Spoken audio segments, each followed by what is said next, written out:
There's a reason covert narcissists are so hard to spot.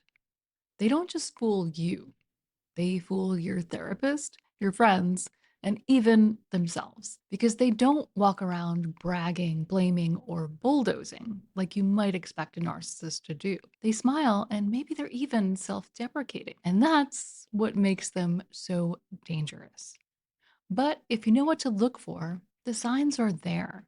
Now, just a quick heads up, this video is not meant to diagnose anyone. Covert or vulnerable narcissism does fall under narcissistic personality disorder.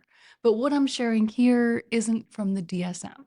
It's how those patterns often show up in real life. And while one of these signs on its own could be explained by something else, when you start stacking them together, that's when you know you're in deep. So the first sign is a super fast, intense connection. So it felt like they finally saw you. Not just like they liked you, but they really got you. Like they saw the version of you that even your best friends don't always understand. And they were all in right away. They texted back instantly and they cleared their schedule. They made you feel like you were the only person in the world who mattered. And you told yourself, you know what?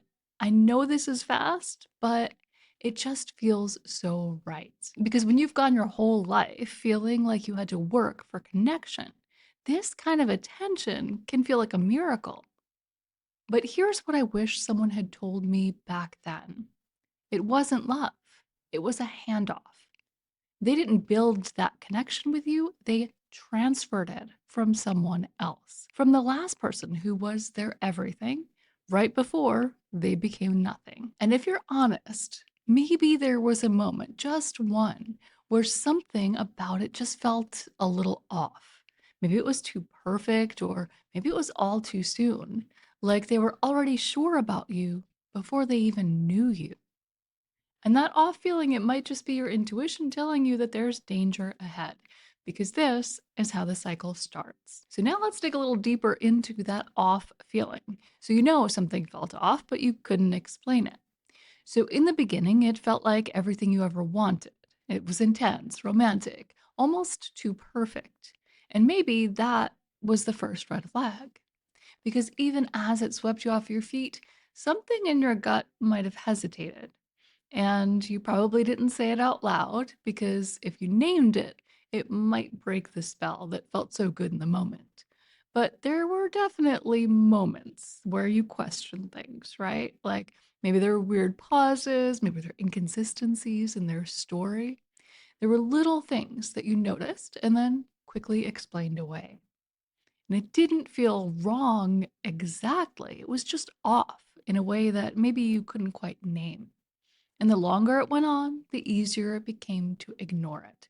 And you start thinking things like, well, this is just who this person is, right? This is just part of their story. It's one of their quirks. And we do this until something forces us to really see what's going on. And maybe like me, you even still ignored it at that point.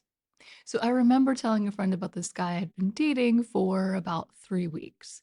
And I talked about how intense and romantic everything felt. And then I read her a poem he wrote, apparently for me, but he probably had recycled this poem many times before me. And right before I got to the part where he said, I love you, I hesitated because I knew what her face was going to do. I already knew it wasn't normal, but saying it out loud made it feel real. And when she looked at me and said, Christina, that's not normal, it hit harder because part of me had already been saying the same thing. But I made excuses because everything else seemed to check out. And once I started defending the red flag, I just kept defending it. And I defended more red flags. And that became the pattern. And that's the thing about covert narcissists. They don't just mess with your feelings, they mess with your sense of what's reasonable. So if you ever felt like you were editing your own story just to avoid judgment or talking yourself into what you already knew didn't feel right, you're not alone.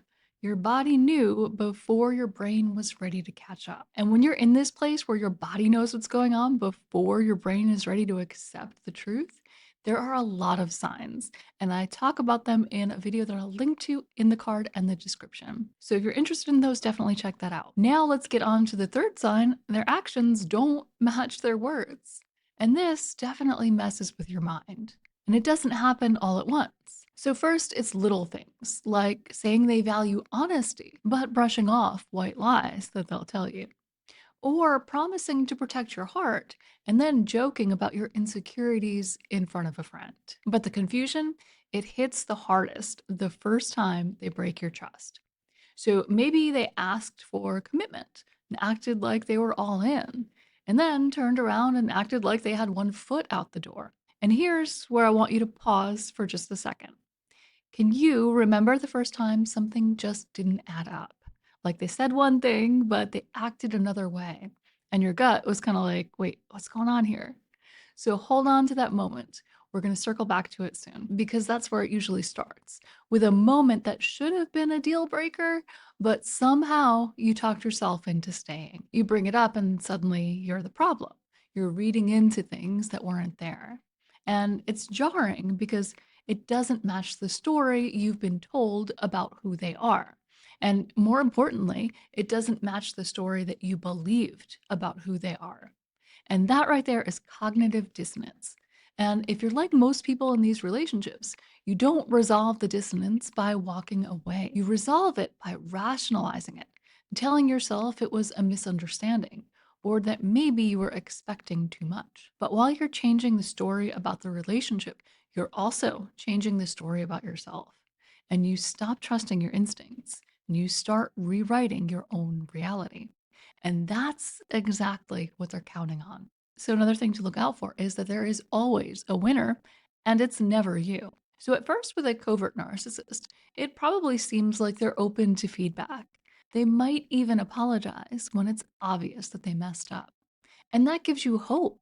Like maybe this person actually can grow with you.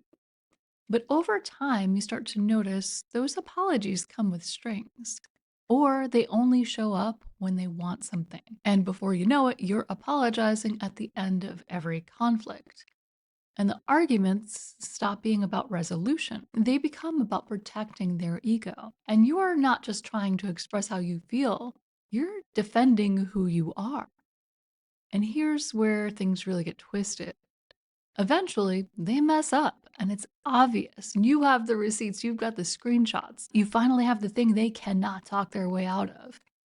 And instead of moving on, you find yourself needing them to admit it, needing them to finally say, "You're right, I'm wrong." Because at this point, it's not just about this one fight. It's about all the times they made you feel like the crazy one. And now that the truth is undeniable, you want that win and you want the acknowledgement. But then comes the guilt because this isn't like you. And you start wondering if you're becoming the abusive one. And this is how it goes.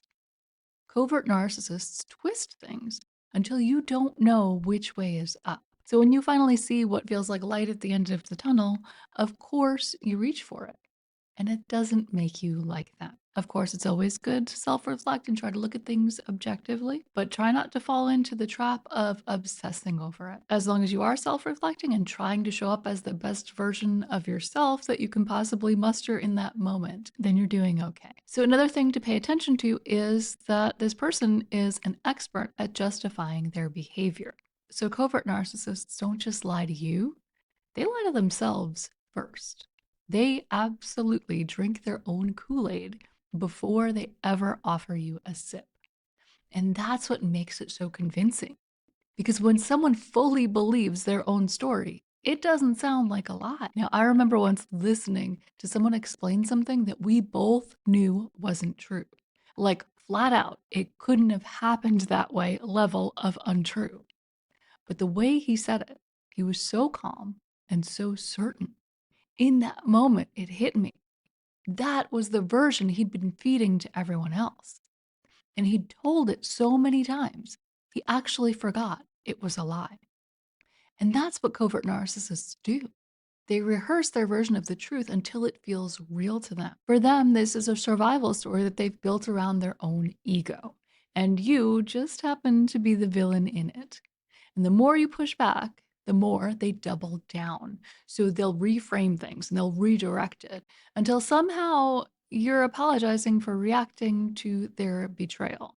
And that is only if you're still stuck in it. If you're on the other side, you might be starting to see things clearly. And the problem is, the more they rewrite the entire script frame by frame, the less anyone's sure what really happened in the first place. So, another thing that's going to happen when you're in a relationship with a covert narcissist is you're going to start to feel less like you. And it's not that they told you to stop being yourself.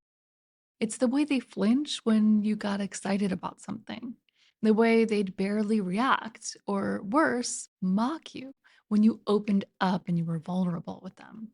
So you just adjust and you start sharing less. Maybe you laugh a little quieter, or you start keeping things to yourself because it just feels safer that way. And covert narcissists have really a knack for doing this in a way that is just completely not obvious. And sometimes it's just outright weird.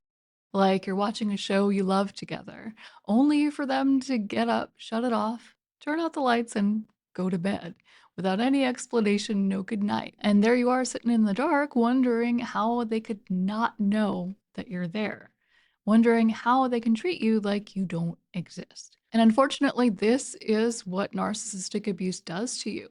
It doesn't always come with yelling or name calling, but usually there is some sprinkled in there if we're being honest. But a lot of it, especially with a covert narcissist, feels a lot like death by a thousand paper cuts. And after a while, you start wondering if you're asking too much by just existing. So, another thing to pay attention to with a covert narcissist is their reactions don't match the moment, and you are left cleaning up the mess. So, let's say you've been juggling 100 things all day, keeping the kids fed, safe, and entertained, trying to stay patient through tantrums and messes, and squeezing in some work, maybe even answering emails during nap time. You're exhausted, but you did it. You held it all together.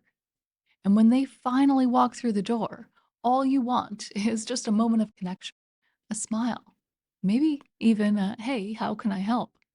Instead, they act like you're the burden. And if you dare to ask for help or try to engage in conversations, suddenly you're met with a blow up, an adult temper tantrum. And these moments are hurtful for sure, but they're also really disorienting because here you are, whatever the situation was, you're not asking for much. You're just asking for them to meet you halfway, maybe. Or honestly, maybe sometimes 1/10 of the way to show up for the life that you were building together. But instead of support, you get hostility, coldness, and blame.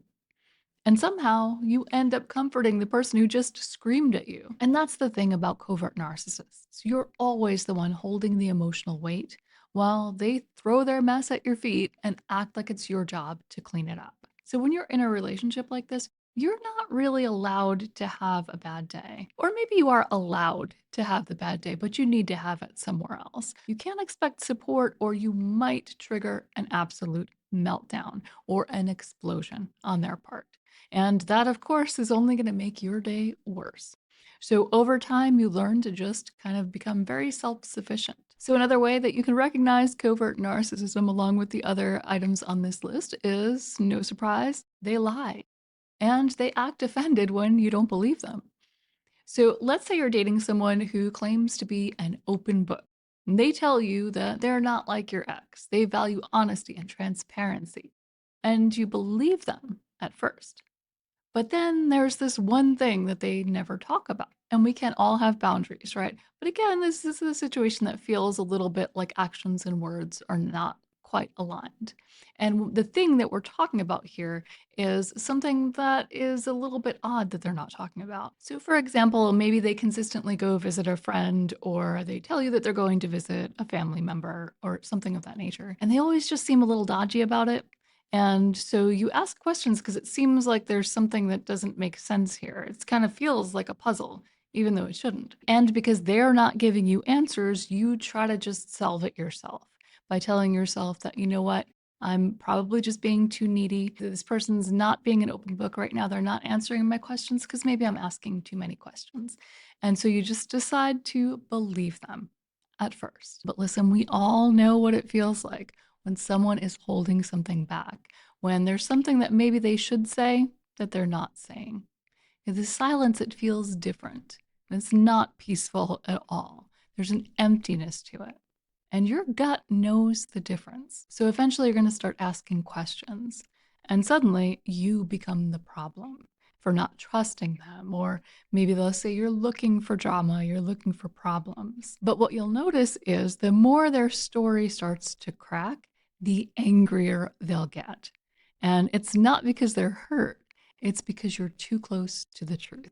They know they're lying and they know they're withholding information. And really, they're trying to count on you to question your tone and your trust issues, maybe, or your memory before you question the obvious holes in their story. So, to keep the peace, you back off, but not because you believe them, only because you don't feel safe enough to keep asking. And if you're still holding on to that first moment I asked you to remember, the one where things didn't quite add up, this is probably when it started to unravel. Because once you start doubting yourself, it gets harder to recognize what's real. You stop trusting the part of you that knew something was off. So, another way you can recognize a covert narcissist is that in the relationship, you are either perfect or you're the enemy. So, with a covert narcissist, there's no safe middle ground.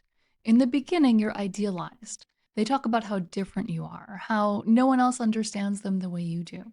It feels intense, but in the best kind of way, like finally being chosen after years of feeling unseen. But all of this is conditional because the second you say something they don't like, or you have a need, or you show up in a way that doesn't reflect their idealized version of you, everything changes and you're no longer the one who gets them. You're difficult, you're negative, you're too much, maybe you're not enough. And of course, this hurts, but that's not really the deeper issue. The deeper issue is that they're completely rewriting how they've seen you. So you can go from soulmate to enemy in the space of one boundary. And because that praise in the beginning felt so good, you find yourself trying to win your way back. So you start walking on eggshells and you stop bringing up the things that might trigger them. And you do this because the emotional whiplash that you're dealing with is just so exhausting. And it's not just the criticism, it's how fast you went from being cherished to being devalued or discarded. And if that's ever happened to you, if someone made you feel like love was something you had to earn, like you're on a hamster wheel, ask yourself this: did I ever change something about myself? So this could be your clothes, your opinions, or even how you talk, just to get back to the version of you that they seemed to like better. If so, covert narcissist or not, this is a major red flag that this relationship is not healthy for you. So now let's move on to another way to recognize covert narcissism, and that is you only matter when you're useful. So you would think that someone who claimed to care about you would, you know, notice when you're not around. Maybe they would check in or respond if you called or texted. You might expect them to call you out of the blue to ask how you're doing, even when they don't need something. But with a covert narcissist, the connection often feels like a light switch. They turn it on when it benefits them, and they flick it off the second you need something back. So they'll blow up your phone when they're struggling or if they need a favor from you, or if you're in the love bombing phase and they're idealizing you. But the second you're not actively solving their problem or soothing their mood or showing up exactly how they want you to, it's not that they forget about you. It's that they only remember you in terms of what you provide. So whether it's support, validation, status, or attention, it's all very transactional for a narcissist. And if you've ever found yourself wondering why someone only seems to reach out when they're bored, lonely, or maybe between relationships, you're not imagining it. That's what it feels like to be treated as an emotional vending machine. You're there when they need it, and it's like you're unplugged when they don't need you. And if you're still sitting there going, this explains so much, but also wondering, how did I not see it sooner? Watch this video right here next. It breaks down exactly how covert narcissists wear you down. Not in big dramatic moments, but in tiny, almost imperceptible ways. Until suddenly, you don't even feel like yourself anymore. And as always, if you found value in this video, please do like, share, and subscribe. And I will see you next time.